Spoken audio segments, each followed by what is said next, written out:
Starting with the name of Allah Almighty, who is the master of the day of judgment, and a bundle of truth Islam and beloved Prophet Muhammad sallallahu alaihi wasallam.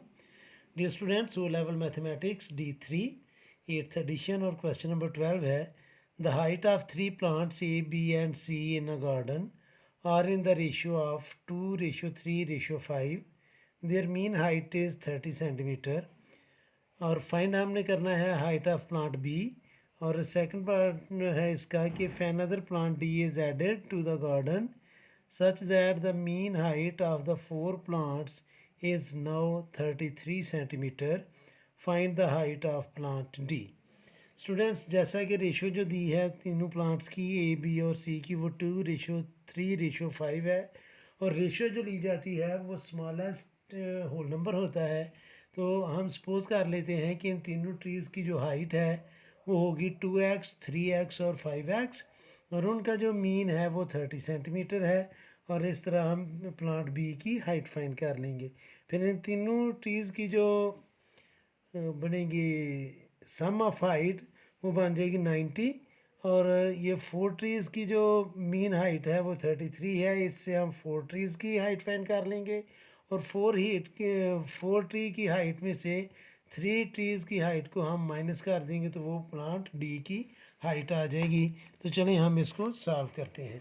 हम लिखेंगे students, let the height of tree A B and C, let height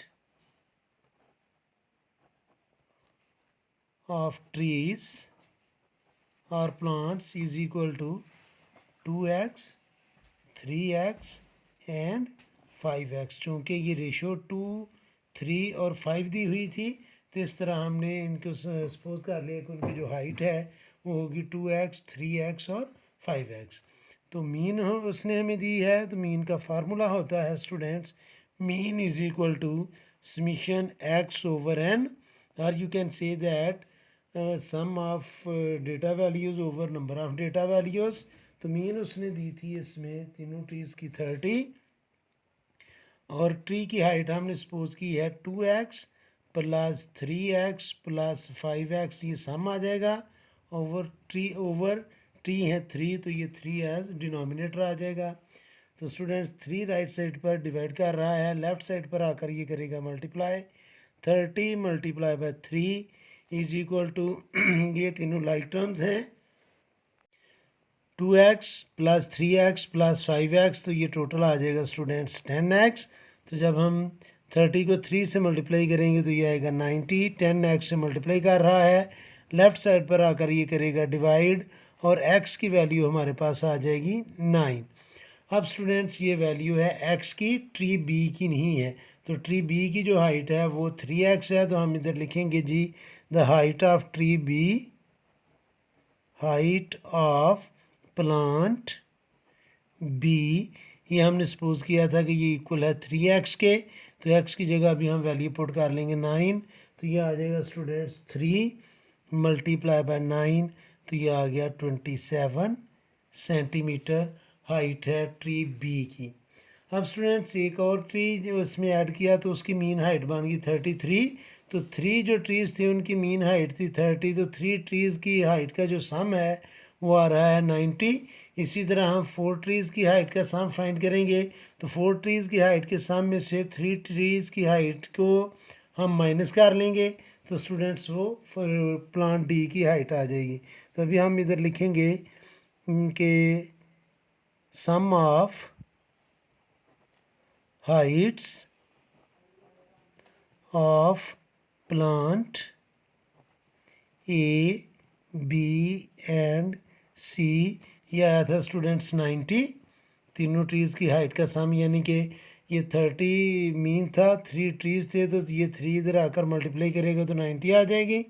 अब students हमने sum find करना है 4 plants की height का. तो उसमें हम मीन का फार्मूला अप्लाई करेंगे. तो ये आ जाएगा mean is equal to sum of the height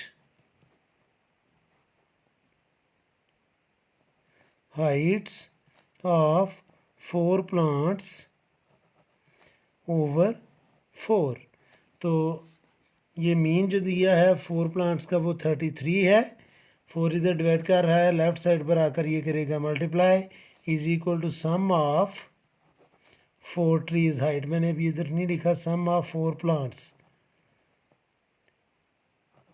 तो ये आ जाएगा स्टूडेंट्स 3 4 12, 3 4 12 और 113, 132 centimetre is equal to sum of the height of 4 plants. तो जो students height of plant D आ जाएगी, हाइट ऑफ डी 4 ट्रीज़ की या 4 प्लांट्स की जो हाइट है उसमें से 3 प्लांट्स की हाइट को हम माइनस कर देंगे, तो प्लांट डी की हाइट आ जाएगी। तो ये आएगा 132 माइनस 90। तो 132 में से 90 को माइनस करेंगे तो ये 42 सेंटीमीटर इसका आंसर आ जाएगा। तो प्लांट डी की जो हाइट है वो 42 सेंटीमीटर है और प्लांट बी की जो हाइट है वो 27 सेंटीमीटर है, और यही दोनों हमने हाइट्स को फाइंड करना था। तो उम्मीद है कि आपको इस क्वेश्चन की समझ आ गई होगी। फिर भी अगर कोई कन्फ्यूजन हुई तो आप कमेंट बॉक्स में ज़रूर कमेंट्स कीजिएगा। कोशिश करूँगा कि जल्द से जल्द आपको रिप्लाई करूँ, और हमेशा की तरह अल्लाह से दुआ करूँगा कि आप सब हमेशा खुश रहें और ज़िंदगी के हर मैदान में कामयाब हों। आमीन। अल्लाह हाफिज़।